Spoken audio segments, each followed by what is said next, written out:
This is an excerpt from a book, and I won't give you the name of it now, but the authors Doc Rosser Jr. and Ellen Vaught.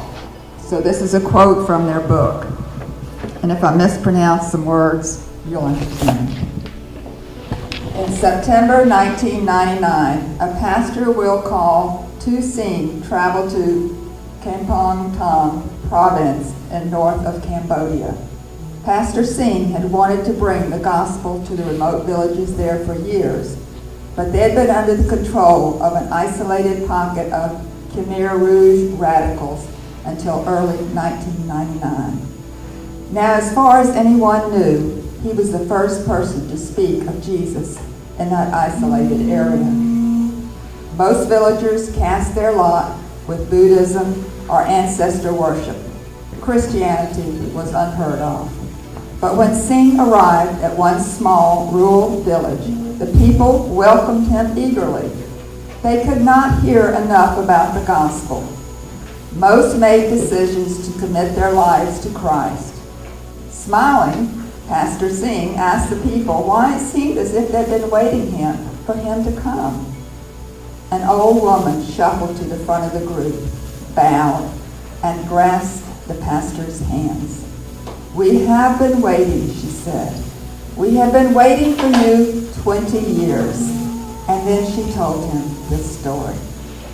After the Khmer Rouge took over Cambodia, they made their way through the countryside, destroying just about anything created with purpose and design: bridges, highways, hospitals, and human beings. It took a while, but after they had dealt with Phnom Penh and other city centers, they focused on the villages. So it was that the soldiers came to this hamlet in 1979. Their technique was the same as it had been for countless communities.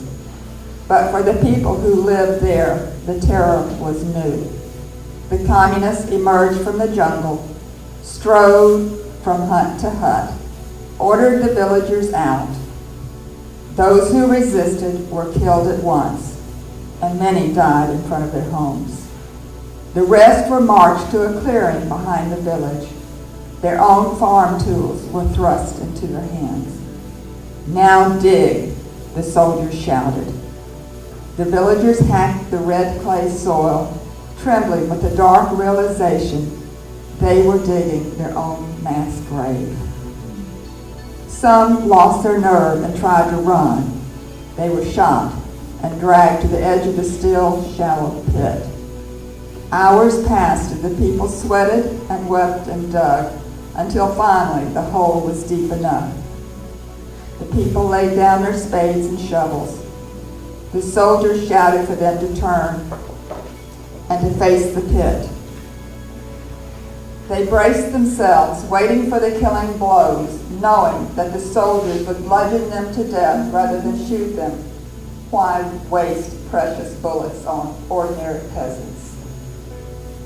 The heavy human air lay still as the villagers began to cry out, the wail before death, when the heart's longing to live becomes a desperate plea for help. They screamed to Buddha, to ancestors, or to demon spirits. A few cried for their mothers.